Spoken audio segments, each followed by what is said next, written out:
I want to welcome you to today's overview of Philippine native music with Bo Razón. We're very, very excited for this. Bo is going to be talking about pre-colonial music roots from two Philippine ethno-linguistic regions, and he'll go on. But I also want to say that Bo Razón is a multi-instrumentalist, a composer, recording artist, and educator. His influences are mainly native music from North and Sub-Saharan Africa, Cuba, Southeast Asia, Brazil, the Caribbean, and North America, the Iberian Peninsula, and the Middle East. Passionate about traditional music of indigenous cultures, and as well as contemporary music genres. He is a tremendously talented musician. When he was living on the East Coast, Kate and I, Kate, who's here also is the president of our board, were able to meet him because of a family connection. And I want to give a shout out to Ann Kennedy for connecting us with Bo. And I'm very excited because when we were working towards this presentation, I realized there's even some similarities with Brazilian culture and music as mine with Filipino music, but I also discovered a tremendous amount of fascinating music, and it's a real big pleasure. So now I want to open the floor for Bo. Thanks. Well, thank you very much, Pablo and Kate. First of all, I would like to thank Educarte for making this all possible. They are a great organization that brings cultures together through music and dance and art. Arte. That's a very cool name too, by the way. And again, I'd like to thank Ann Kennedy for making Kate possible, and then Pablo, and then Educarte. Uh, Today we have an hour, so obviously that it would be impossible to discuss and talk and demo all aspects of Philippine music. So we are just going to focus on a few, two or three major ethno-linguistic groups. What I'd like to do is just divide it into the north and to the south, and then a little bit of the central lowlands area as well. Because as many of you know, the Philippines is a very, very varied, diverse country with lots of different groups with their different cultural and regional interpretations of folk art and music. I'd like to start by just spending a couple of minutes, a few minutes on a Philippines backgrounder for those of you who are um, either not from the Philippines or would like to, refresh your memories because you've been away for so long, like myself. The Philippines is an archipelago of almost 7,700 islands, about 7,641 islands. And the running gag is that high tide or low tide, especially now with all the climate things going on, right? But basically, it's 7,600 islands. So it also, I don't know if a lot of people know this, but it has a longer coastline than the United States. It is the fifth longest coastline in the world. It's only behind Canada, Indonesia, Russia, and Greenland. So the Philippines is number five in the terms of the longest coastline. And there might be this impression that it's a very, very small country. It's actually not that small. The Philippines is as big as Italy. It's bigger than Greece, it's bigger than the UK.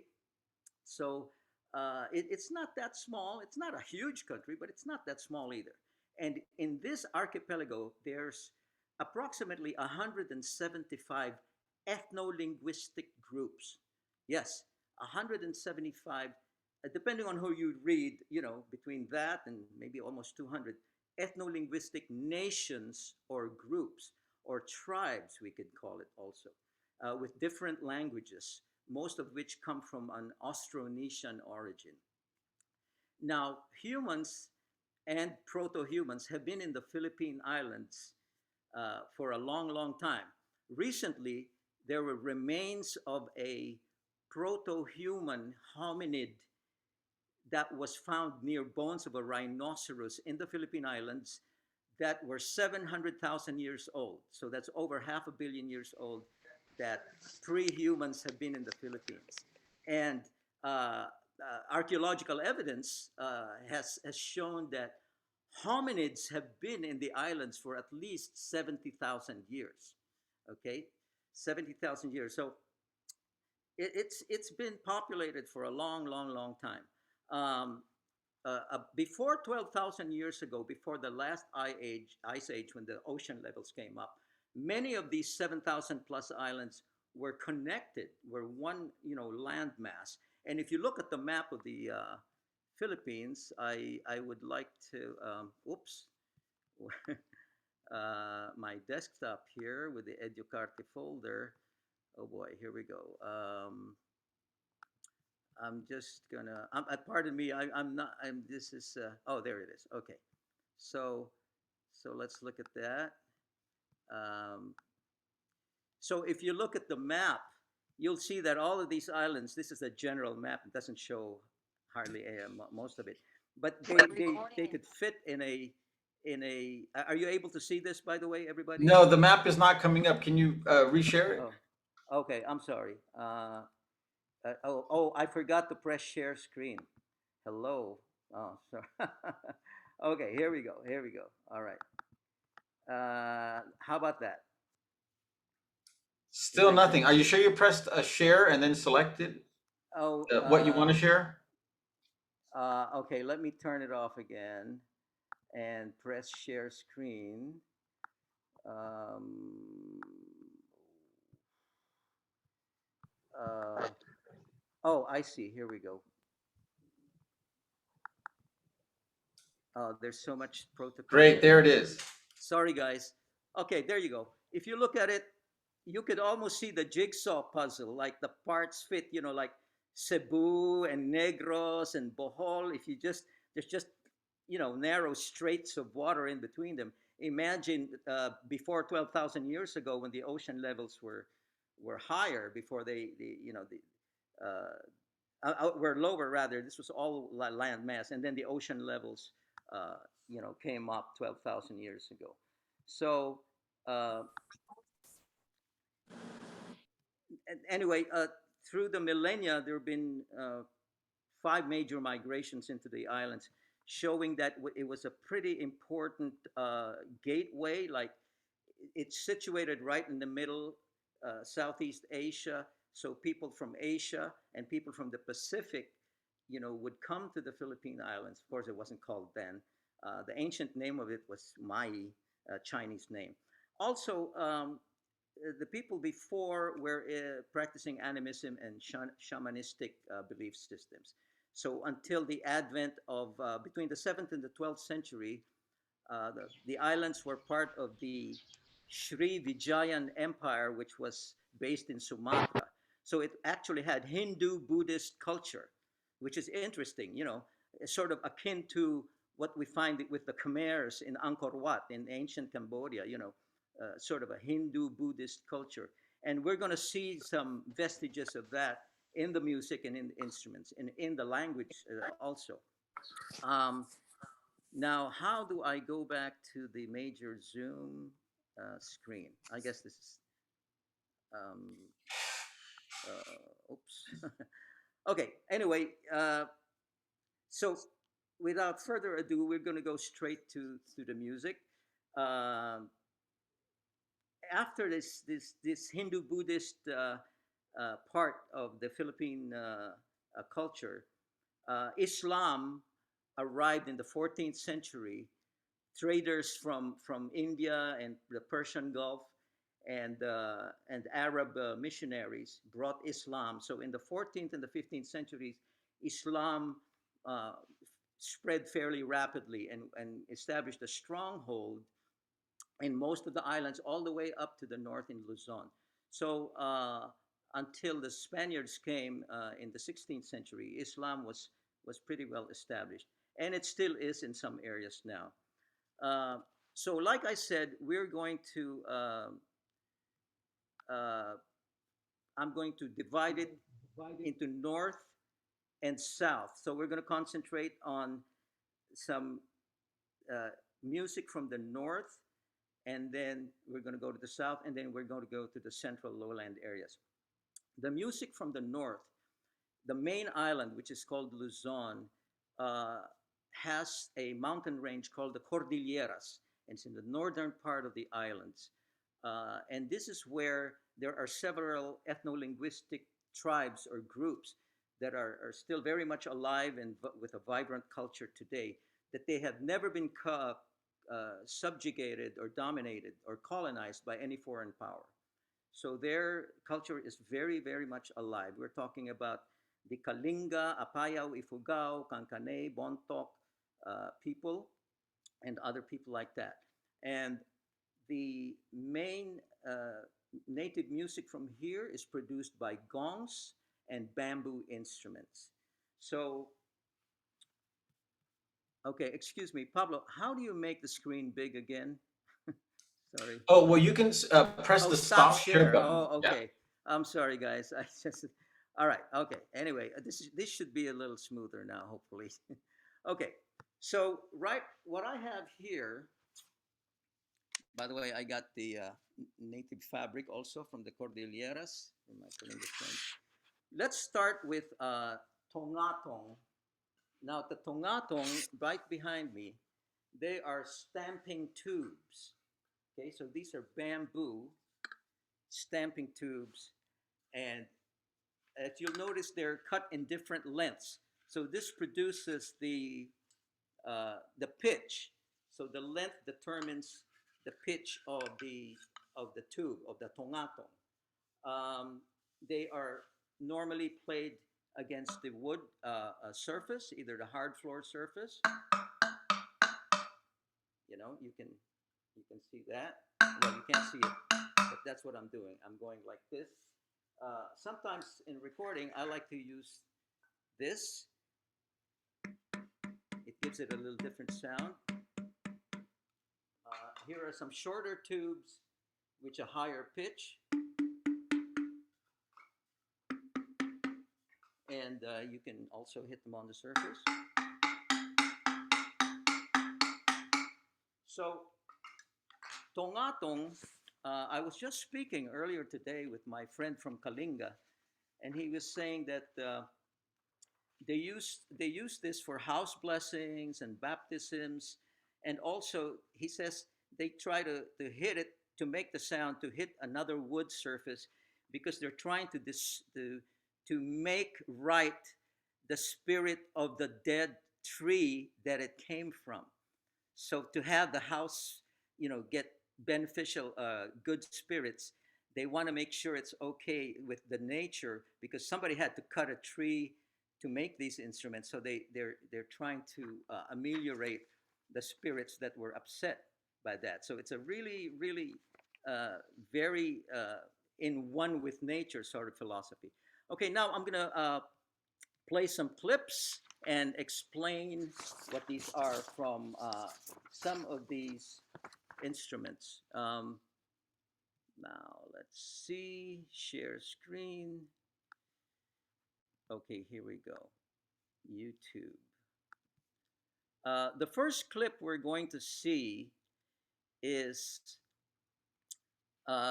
Cordillera musical bamboo instruments. Um, this is called pateteg, which is a sort of a bamboo, sort of a single xylophone thing. Let me just cue up the video here.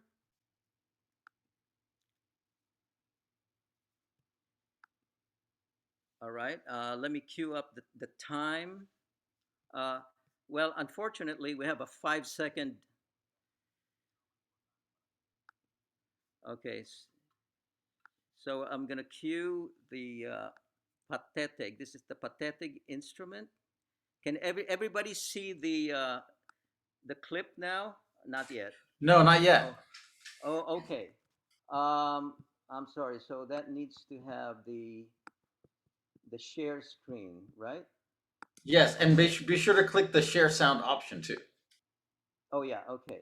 All right. Here we go. Boy, there's a lot of things to remember here. Okay. So, how that? Did everybody see that now? Yes. Okay. Here we go. This is the pathetic. This is played in a wedding dance.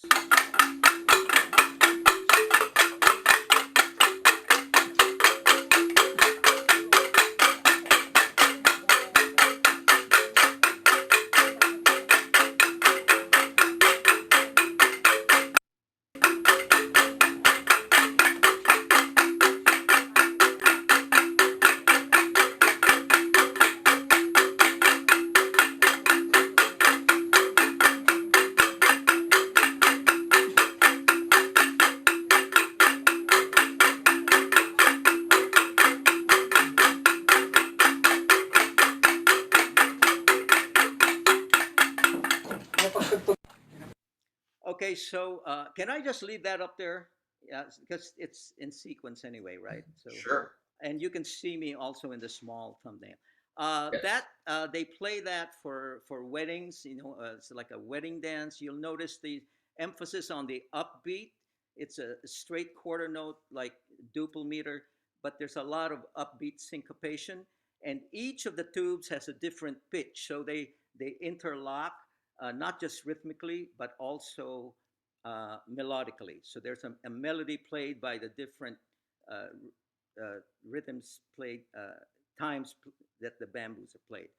Uh, the next clip we're going to see is the tongatong that I showed you earlier, the bamboo stamping tubes.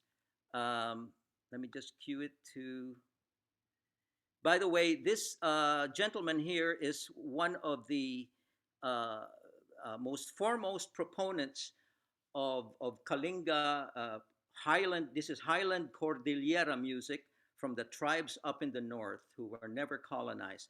His name is Benny Sokong. I would like to acknowledge that because he's been instrumental in teaching a lot of the, you know, the outsiders and the youth his culture's music and keeping it alive. So this next piece is played on the tongatong bamboo stamping tube, and these are played for baptisms, house blessings, especially like I explained before, for the spirits of the for the wood. Okay.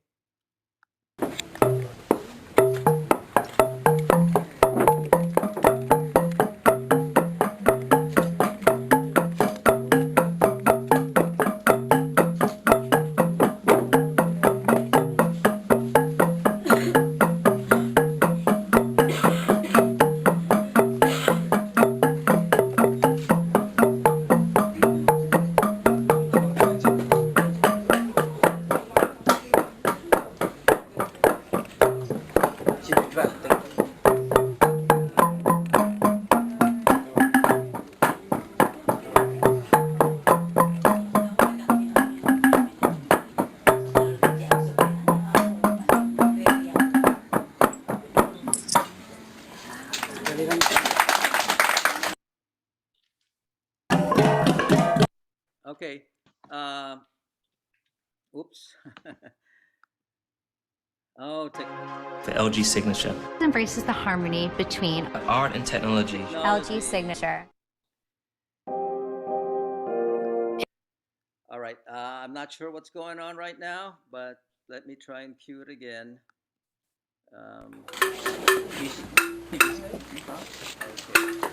So as you notice, the technique for the tongatong is that while they're stamping it on the ground, they're also opening and closing the top portion, which gives it a little difference in the pitch and the quality of the tone of the instrument.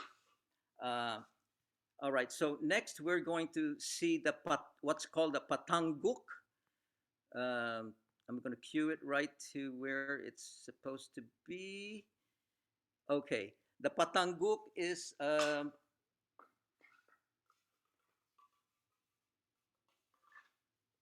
what they call the bamboo quill instrument because it's shaped like a quill. See how it's cut like this? And this is played by striking it against a small piece of wood like this, either here or here. And then it has a hole on the side, which again is opened and closed with the thumb while playing. And there's the technique lies in, and you have to hit it right at the point of resonance, because if you hit it here, you just hear a click, or here. So you have to find it there, right there. You go, there it is, and then you go open, close. Okay, so I'll let the experts do it. So this is a patangguk, and again, this is a Kalinga tribal pattern. And let me see if I have the share. You are screen sharing. Okay, that's good. Isang tribal pattern sa Kalinga.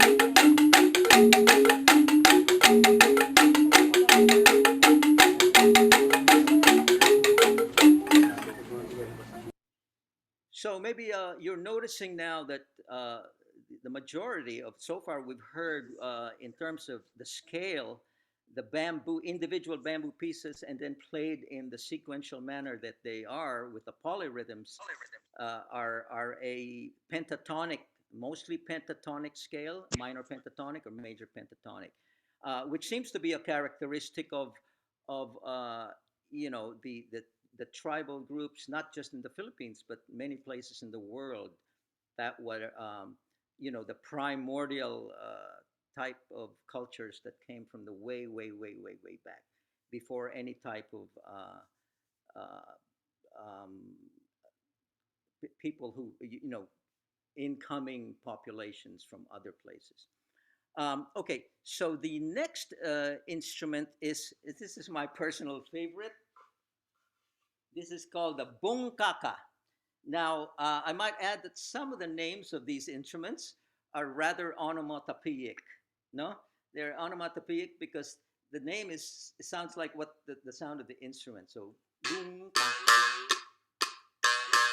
so this again is it's a bamboo buzzer, for want of a better word in English. It's bungkaka in the Kalinga language. It also has the hole, and the technique is you strike it with your palm for the close, and then you open your thumb with the hole and then bounce it for the open.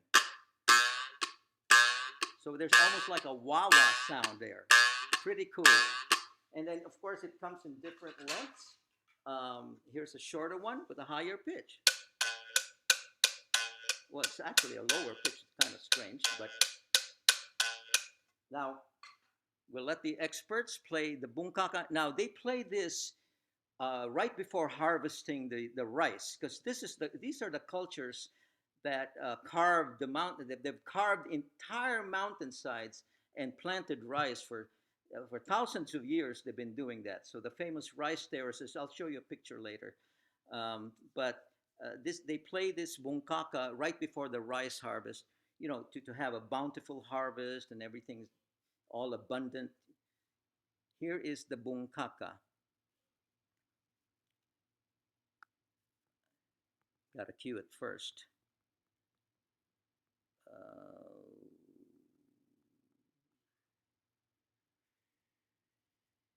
Okay.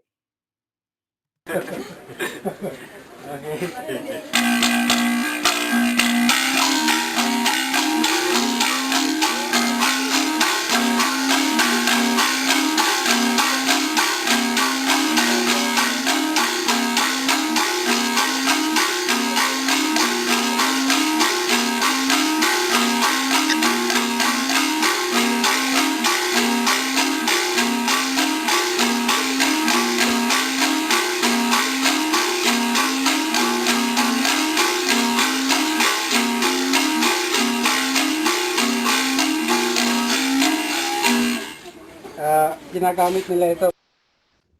He was about to say they use it for for harvest, for a bountiful, abundant harvest.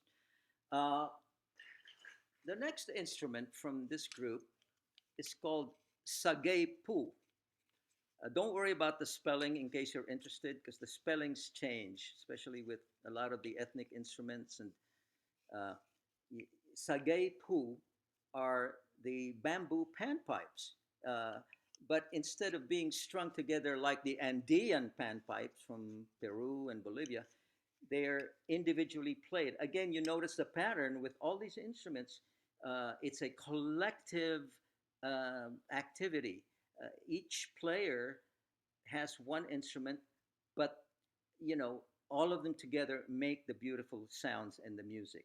So I'll just show you a few of these. Really a full sound. I've seen guys that can play 2 or 3 of these. I can't, but so you can do that. Now we'll see the whole ensemble. And my Kalinga friend was telling me that they play this when they're on their way from one village to the other. And I asked him, is that a couple of hours? He says, no, sometimes it takes 2 days to hike to the next village, because they're talking about mountains. Cordillera means mountain range. So they're when we're going, we have a tribal council in the next village. Oh, it's about a day and a half away. We bring the sagaypu and we blow it along the way. In case it's a hot day, we want the wind to come, we play the sagaypu. Or if there's a sort of a sketchy area of the forested trail that they know from past experience, there's some malevolent spirits lurking about, some funky tree or something, they play the sagaypu to ask permission to pass, to let the bad spirit hang out over to the side so they can pass on the trail. It's a really nature, in their belief system, the traditional belief system before Western influence came in. Well, they were never conquered by the Spaniards, but Christianity, sort seeped up the mountain slowly, and some of them are converted, but they have what's called sometimes a folk religion, which is a syncretic sort of a belief system that mixes Christianity or Catholicism with their animistic beliefs. It's very interesting, and I guess that must happen in many places around the world too.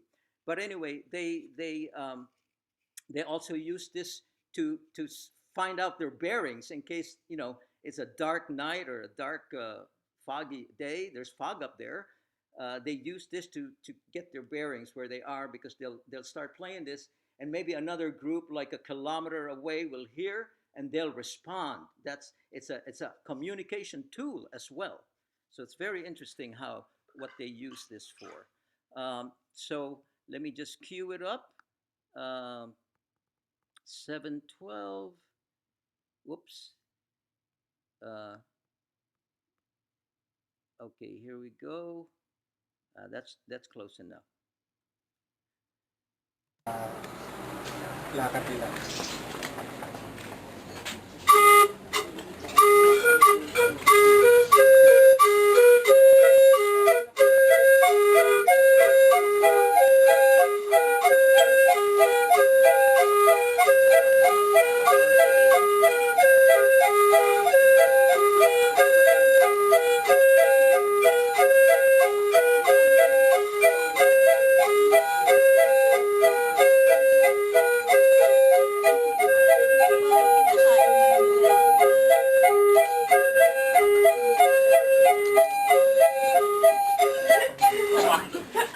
Bawal ang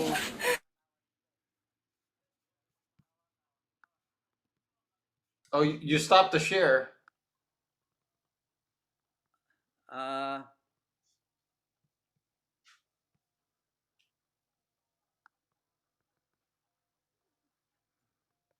you still there, Bo? Can you hear us?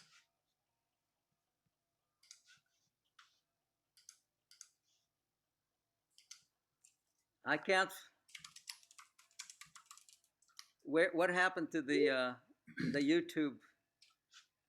I think perhaps you press the stop share button. Yeah. Can you try sharing again? Okay. All right. There it is.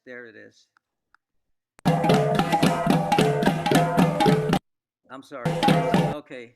Oh, this is a little bit nerve-wracking.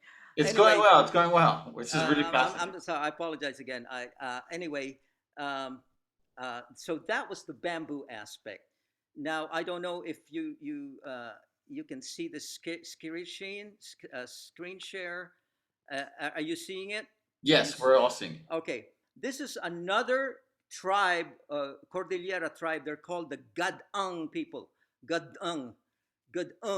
There's a little and although all of them, Kalinga, Ifugao, they all have the gongs.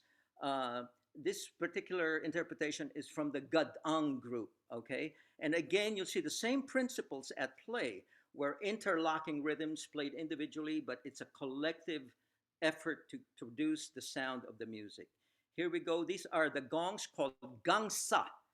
Gangsa in the Cordilleran terminology.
going to stop it because we might run out of time.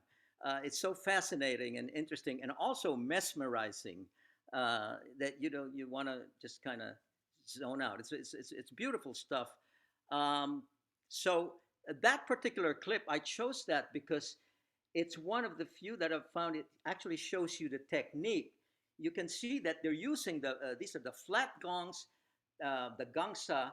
They're playing it like almost like the Afro-Latin, like conga drums and atabacs and the skinhead drums. They have that similar technique. They're sliding the hand. They're pounding it with an open cup palm. They're getting different tones by the different manipulations of the hand positions.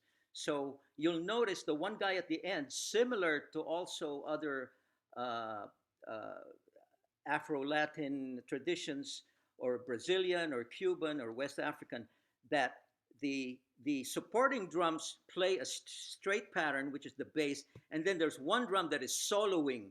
He's improvising. That guy at the end with a high-pitched drum, very similar and parallel to all the other Afro-Latin traditions. Okay, we're going to move on to the next component, which is the vocal component.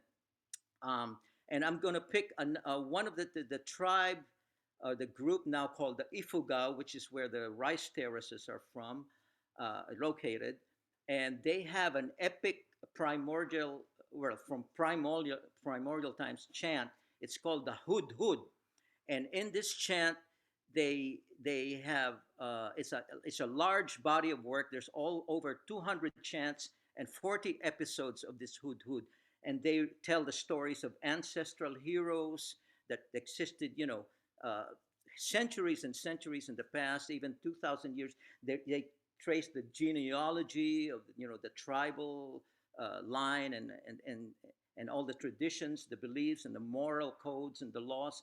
So it's quite beautiful. And these are children. And by the way, there are living schools of tradition now, because this obviously had been endangered species. All these traditions have been endangered and in danger of disappearing completely as the modern age has seeped in even to the most remote village. Okay, but thankfully they're preserving them and teaching them to the children. So there's a concerted effort throughout the archipelago with the indigenous people to preserve these traditions and folkways. This is the Hud Hud, part of the Hud Hud chant.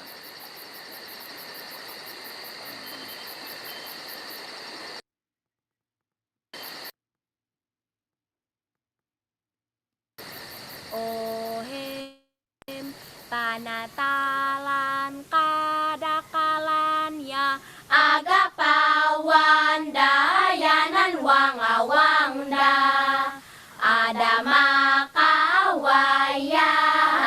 kay pun kilkil bandan bulik-lik bul-bulik yayuna oya at lagu-lagu daya ohe Inoy anpit lundi balik kuhundi tagtagam daad orhadan ya aldatan dalita anganda ada makawayan pumbag tunay galay gay na altugan mo buga aki buga na ya oya ohan nakapangaiwan ohe ya din linong danan kay dulun inipul mo buga aki buga na ya hay ngadana ohan nakapangaiwan inoy an inay unan inuhbong nahlidinganan ang bayug na di oya kay pun kilkil. And that was a traditional house that you saw on the stilted image there. That's the traditional Ifugao dwelling house up there in the mountains. I'm going to start clipping sort of clipping the YouTube videos just to say, because we have a lot more to cover. The next clip is one of the iconic instruments from this region. Again, we're in the north, the Cordillera of northern Luzon, which is the main biggest island in the Philippine archipelago. This is the nose flute. They call it Tongali in Kalinga, but this is from this fellow is from the Bontoc tribe, and they call it Kalaleng over there. So this is the Cordillera nose flute.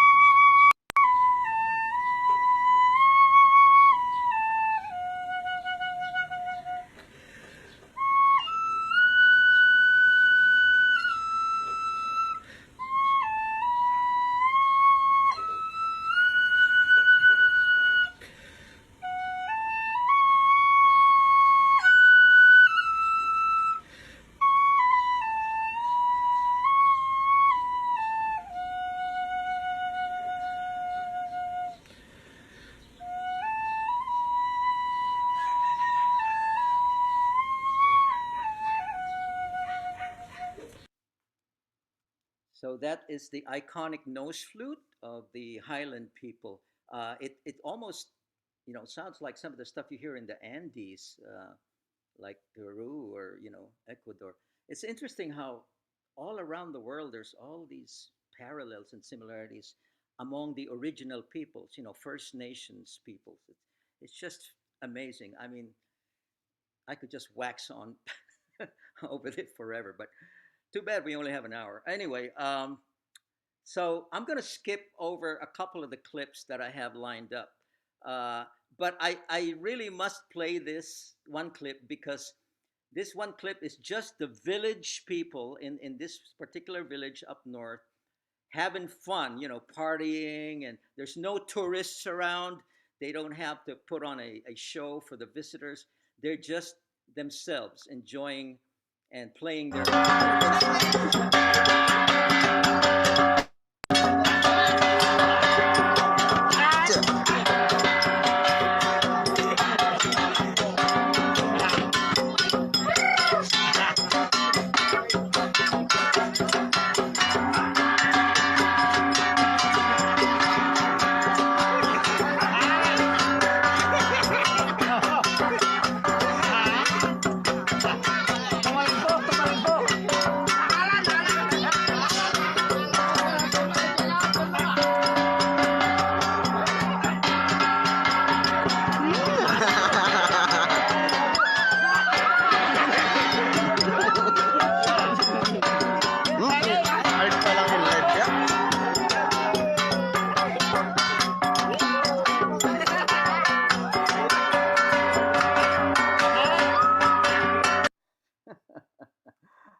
I could watch that whole thing.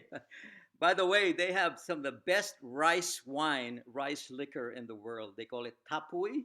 I've had some of that, and it is some nasty stuff. It's really good. You can tell by how much fun they're having. The guy with the gong.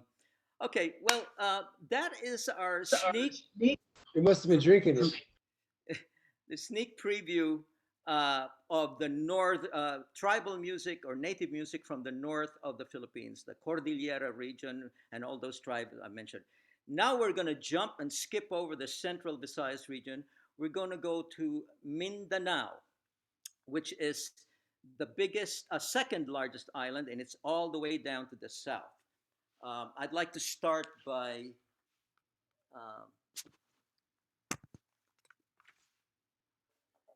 talking about the boat lutes. Okay, now stop share, right? Stop share. Okay, stop share. Now, this is the boat lutes are ubiquitous in Southeast Asian native culture, like Borneo, Sarawak, Sulawesi, Java, Sumatra, Sabah in Malaysia. They all have one version of the boat lute or another. And I suspect it's because they're seafaring people. They're maritime cultures. They cross the islands, cross the seas. So the boat lute, even their other aspects of their culture, they have like their coffins are shaped like boats, you know, their utensils are shaped like boats, you know. Anyway, this is from one of the Islamized groups in Mindanao called the Maguindanao people, Maguindanao culture. And this is called the Kutyapi. Kutyapi. You'll find this with different spellings, Kutyapi, and there's also versions of it with the other tribes in Mindanao. By the way, a good friend of mine, Hans Brandes, a German fellow ethnomusicologist, has been studying this all his life, and he says there's 23 different types of this instrument in Mindanao alone, among 37 ethnolinguistic groups. It's a two-stringed lute, and these frets are made from beeswax.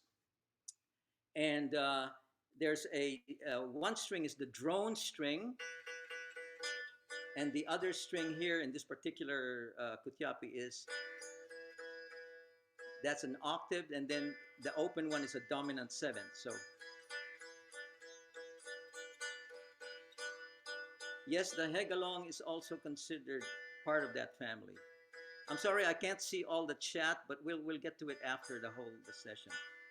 So my friends, some of the elders in the Maguindanao culture, Maguindanao tribe, have told me that this is the most difficult instrument. Though there, the culture will show the kulintang gongs in a minute, but they've told me that this is more difficult to play. This is the most difficult instrument to play, and unfortunately, one of the masters, the Jimi Hendrix, John McLaughlin of the Kutyapi, passed away some years ago.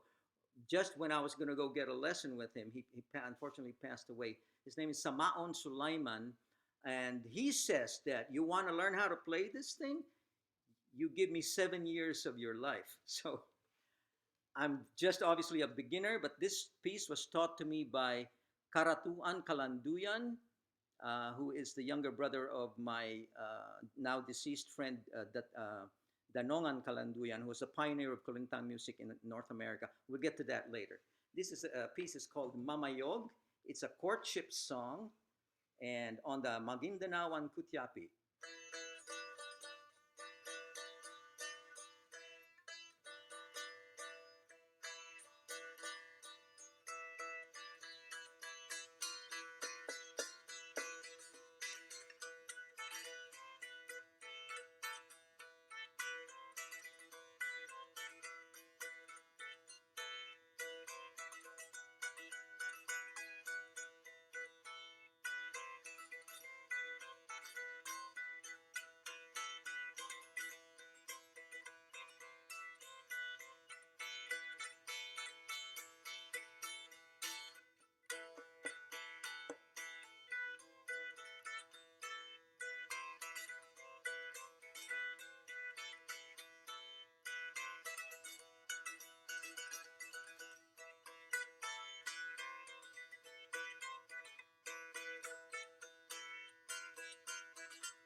All right, well, that was just a short version of that.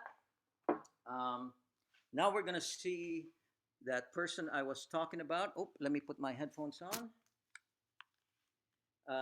It is, oh, thank you. Let me talk about the boat lute a little bit. It's, you know, there's tribes that live around in the central of Mindanao. They call it, there's different names for it: Hegalong, Faglong, Kuglong, Kadlong, Kutyapi. It's also found in the island of Palawan. But they, you'll notice the shape of it. They say that this instrument is totally pre-Islamic, of course, pre-colonial, pre-everybody. It's the original First Nations instrument. But it came from India. If you look at Indian culture, music, they have similarly shaped instruments with the drone, you know, some of the stringed instruments from Indian music. So it's very, very interesting. And it's made from jackfruit wood. That's the best wood. Now let me play some of the masters of this instrument that we have Okay, share screen, and then share, and here we go. This guy is Samaon Sulaiman. He's passed away, unfortunately. Um, Here we go.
Now there are two, and then he does later on. I won't play the whole thing, but he puts the kutyapi on his back, just like Jimi Hendrix, and he plays it like this. But a real showman too. There are two main modes for this instrument in this culture. One is called dinaladay, which is a pentatonic scale, which is what this person is playing. So that's the dinaladay mode slash scale. The instrument, my kutyapi, which I played earlier, has a binalig scale. That's called the binalig mode. We'll check that out in the next clip. This person here, Bapa Yusop, he's playing.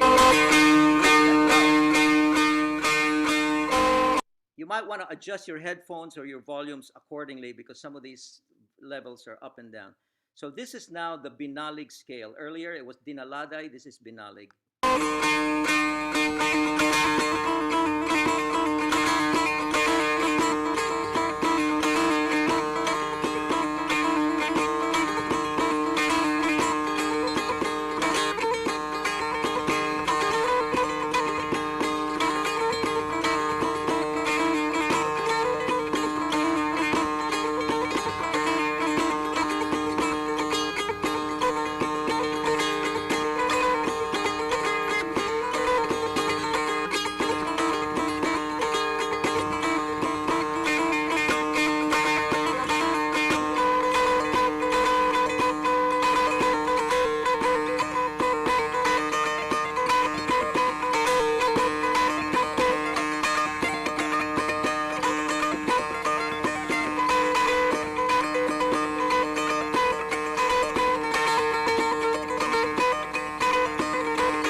Well, I hate to just cut in right in the middle of such a great, performance, but we're going to run out of time.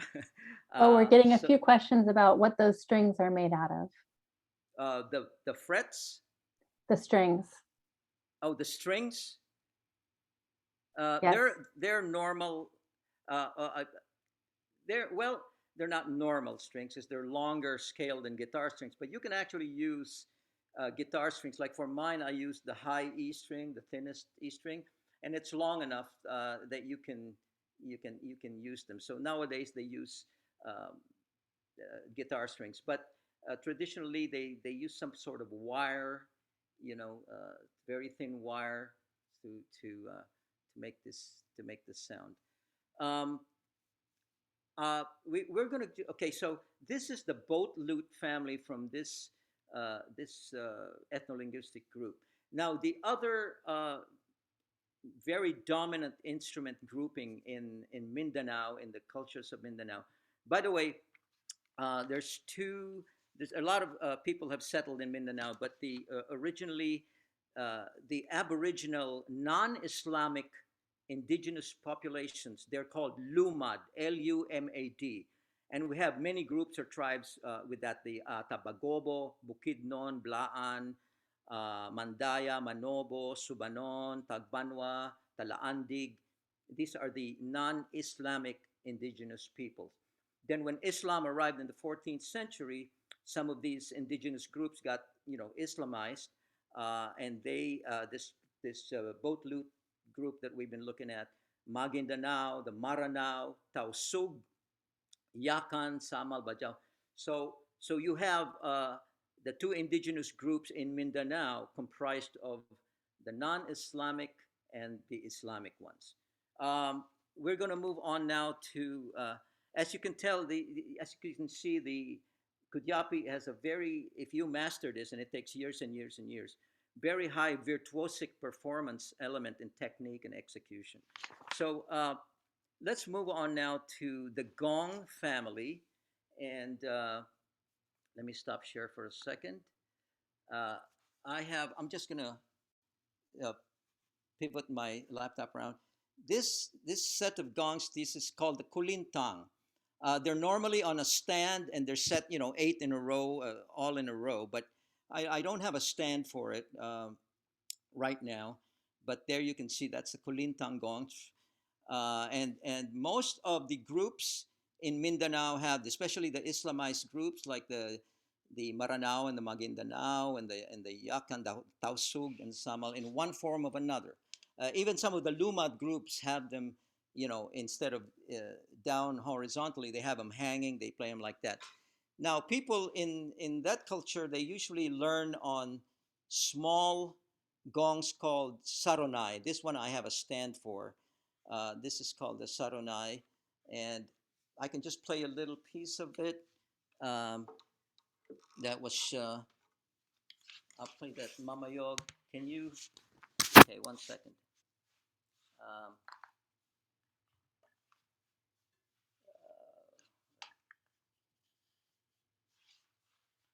Can everybody see that, sort of? Yeah. Like the sun is coming.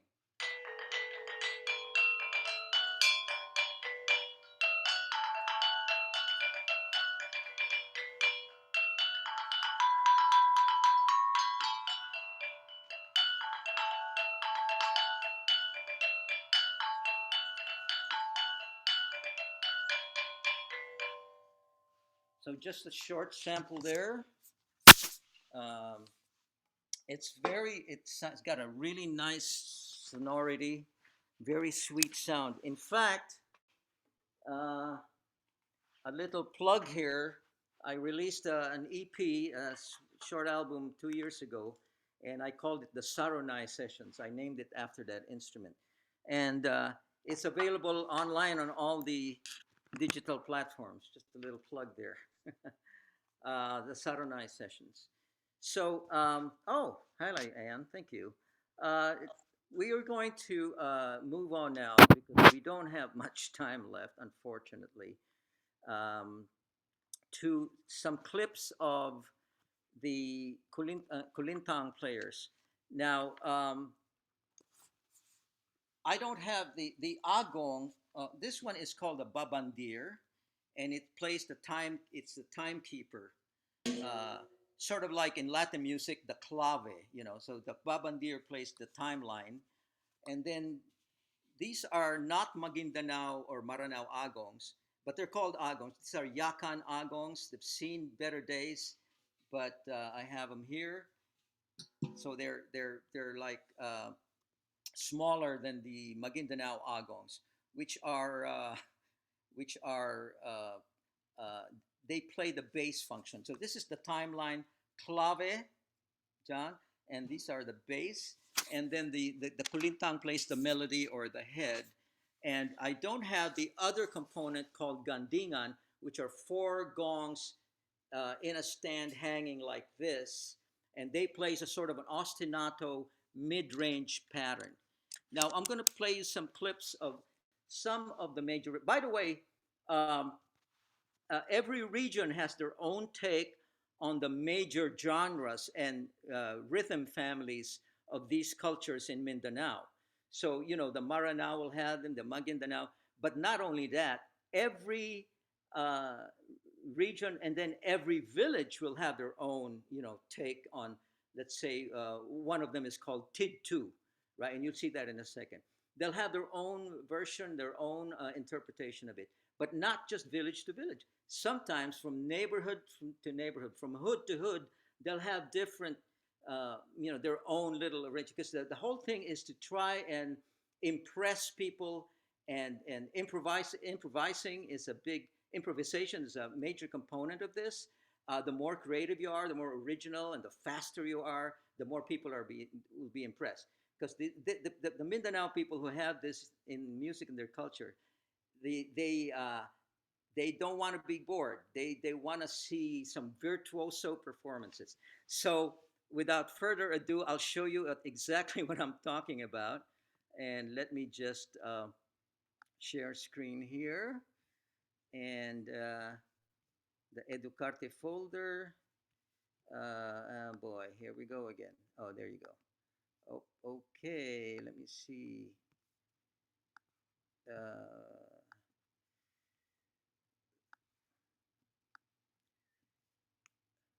Okay, here we go.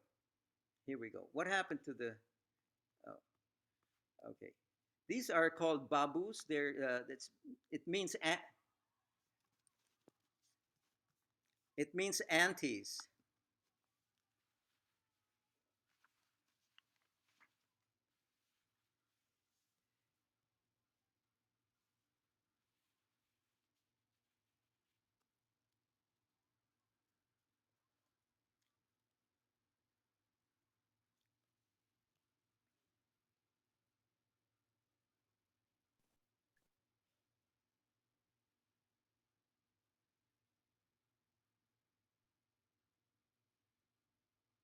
We're not seeing a video.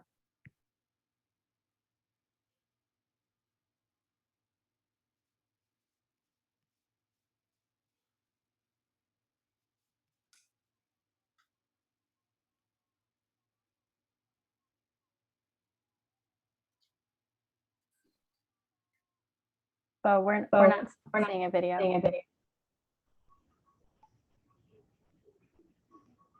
Did you share? Hi, Bo. Are you finding the video, Bo?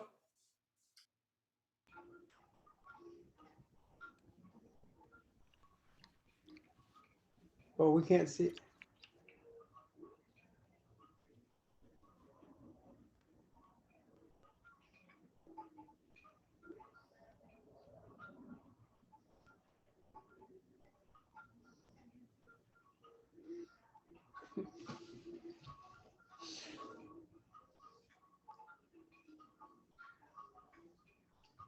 Can you hear us, Bo? Hi, Bo. Hi, Bo. Hey, Bo. Can you hear us? Yeah. Hold on. Where are you? Okay. Yeah. What happened? We didn't see it. We didn't see it. You didn't see it? Oh. No, you didn't share it. Can you reshare it? Oh, Yeah. no, I'm so Yeah. sorry. That was fast. Okay. Let me. They must have been playing really fast. I'm so sorry. I couldn't even hear you guys. Share screen. Okay, and then share. And then, oh boy. Okay. Okay, here we go. Now can you see it?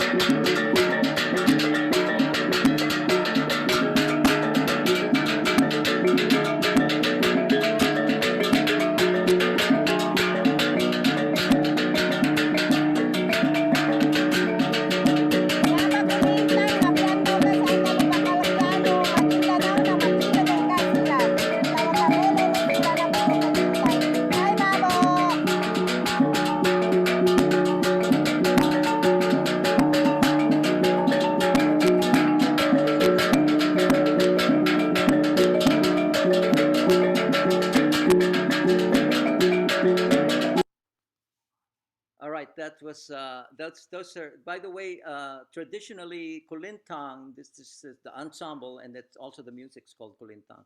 It's a women's instrument. Of course, men play it too nowadays, but traditionally, and most of the time, you'll see the women are really they are the badass players for this, you know. So it's that sort of culture, you know. And these are called babus. Now I'm going to play some of the rhythms. You know, it's 5:02. We've been an hour now. What do we do, guys? Pablo and Kate? I think if you want, we can open it for a few questions. Yeah, because then I'm just Yeah. gonna. Unfortunately, I'll have to skip some of the stuff that I prepared and get to the, you know, the stringed instruments. Maybe we can also schedule a second session if you like. We can I talk think about that. that might have to be. Yeah. Because Yeah. It's a big task to take on all this in one session, so I it's know, I'm I loving thought I it. could. I know. And also, if you're willing to share your YouTube playlist with people, we could send it Oh around yeah, afterwards. absolutely. Yeah, let's do that because I just realized it's already been an hour, and I'm about 70%. I still have 30% of my presentation to go, 35%. So, you know, Yeah, let's schedule a second session and let's open it up for questions now. How about that? that sounds good. Let me stop the share so I can get full screen with the Zoom. And again, I apologize for all the technical glitches on my end. It's just, it's just really, you know, a lot of things to juggle around with playing. No, it went very well. It went very well. In the day of Zoom, we're all used to doing it on the fly, but it was great. Well, the chat is so long, I haven't even looked at it, but I'll get to you. We need a part 2. Yeah, second session. Yeah, right, exactly. I will share the. Oh, we're seeing no video. Okay, we're seeing the. I will share the YouTube playlist with you guys, and so, you know, Salamat Educarte. Oh, thank you. All right, that's great. I'll read all the chat later. So now we'll open it to some questions. I hope I can answer some of them. I wanted to show you some more instruments that I had, but you know, while we're waiting for questions, I can play a little gabang maybe. Go ahead.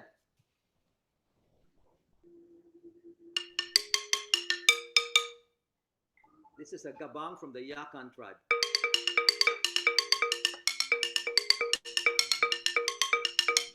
Any questions? There's a question here from John. John Calloway says, "Are there gong-like instruments in the north?" Yeah. Oh yeah, I guess John tuned in later, but the first part of the presentation was all the gong stuff from the north, from the Cordillera, Gangsa. So I'll send, you know, we'll send out a playlist, a YouTube playlist, and you'll see there's some really happening stuff up north with the gongs too. Yeah. Hey, Bo, the Gujapi player that you had on that passed away, there was actually another Gujapi player that was he was blind. Yeah, I was going to mention that's the other guy. He's still alive. His name is Ismail amazing. Ahmad. Yeah. And he's still alive. I hope someday to get to him before he passes, but he's getting pretty old and he's blind, but he's excellent, just amazing. that high caliber. Mhm. So we didn't even get to the Hispanic. It's not really native, but that was the third section of my presentation. But we need a part 2. We really need. We didn't anticipate this, and thank you so much, everybody. Any more questions? I wanted to ask a quick question. How has and you know, I'm from Brazil, so I've noticed this a little bit in our community, but how has COVID affected traditional music in the Philippines? Well, right now they are having a tough time in the Philippines with the lockdown. They can't seem to, you know, break out of it. The vaccinations rate is going very slow pace. But in the villages, from what I hear, just reports, because it's all open air, they play out in the outside. They play in nature. They play in the courtyards. They play, you know, by the woods. They play outside. So some people are masked, like you noticed. And of course, there's some limitations. They're not as they don't play as much as they used to, but it's not as bad as it could be. So, any more questions? Let me look at the chat and see 2-3 or 3-2. Yeah, I thank you, Joel. Oh, Joel from LA. Thank you, Joel. Yeah, he's a cultural warrior himself.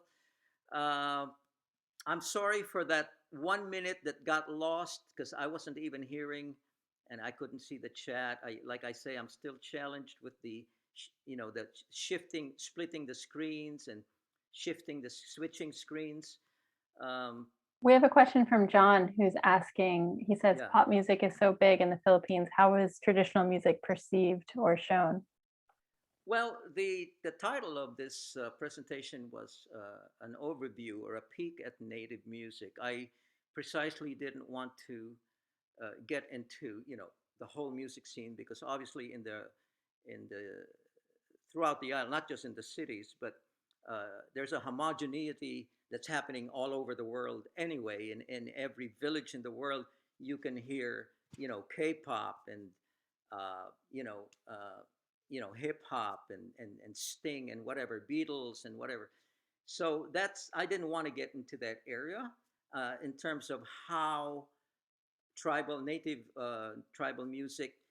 This much I can say that there is a burgeoning trend now among the youth, especially in the Philippines, to study and research native indigenous musical forms and genres, and with the permission of the elders and the OG guys, to incorporate it into their music, contemporary music. So maybe in the next session, I'll show you some examples. I have some friends who are doing that in the Philippines, and some former students of mine from UP have formed wonderful groups utilizing kulintang and some of the bamboo instruments, and they've sort of incorporated it into their writing. And some of it's instrumental, some of it's popish, some of it's sort of indie sounding, but it's refreshing to hear these native instruments and elements and sounds incorporated in contemporary expression. Oh, kubing, yeah, I forgot. Yeah, kubing. I saw the kubing. Here's the kubing, which was part. We didn't get to it. Joe harp. You find it in the north and the south. Elmar has the kubing. Yeah. I have a clip. I won't show it now because we don't have the time. But there's a really hot kubing player. I have a clip of from the south. So okay, Bo, you inspire me to go to the Philippines. You should go. You should. Proud to salamat. For those of you who don't know Tagalog, salamat means thank you. Thank you. Salamat educarte. Thank you educarte. Um, is the concept of composition among the different what's the concept of composition among the different groups? Oh, that's very interesting. Thank you, Luisa. A very interesting question. It is, as far as I know, and I believe this is somewhat universal because of the aspect of the collective effort that it's a village. It's not like the performers are here and then the audience is over there and there's like, you know, there's a division. There's no crossing the border, the boundary. With traditional cultures, tribal cultures, in what I've seen, is that everybody participates. Everyone is participating at the same time. If you're not playing an instrument, you could sing along or chant along, or some of those people you saw, they were tapping the pattern on bottles and plastic jugs, and the side of the agong, the babandir part, that they're also playing it somewhere else. So and then, or else they're just watching, but they're watching for uh, what creative originality the players are doing. What's different? Show me something different. It's like jazz, right? Or a guitar solo. If you went to see your favorite group and you heard the same guitar solo every night, you'd be bored right away. Well, it's the same thing with them. They don't play anything the same way twice. The whole idea is to, to improvise and make it fresh all the time, which is which keeps the music dynamic and it evolves. So I have this thing I sort of thought about before years ago when I was teaching in UP. Tradition T plus innovation I equals E evolution. TIE, it ties it all together. Tradition and innovation equals evolution, and the music keeps evolving. The culture stays alive like that, and it doesn't die. Now the kids are all learning the traditional stuff, and they're going to innovate. I got some clips where the gong players, the young guys, are playing at 1,000,000 miles an hour, hyper speed. It's I can't imagine that they're playing that fast. It's just completely incredible, and that's their innovation. Because the old school, they go, oh, that's too fast, but it's still, and so the music thus evolves, and along with it, the culture. Okay, let's see. Yeah, we're looking forward to the note. So thank Nancy, thank you. Thanking my mom for the Kulintang, more than a decorator accent. Yeah, yeah, I have to. All right. Bo, Kate, Pablo, thank you so much. And you started all of this, so you thank yourself too. Yeah. Oh, right, right. The local Methodist. Yeah, sure. Well, thank you again. Again, in closing, I'd like to thank everybody, Kate again and Pablo, and please everybody.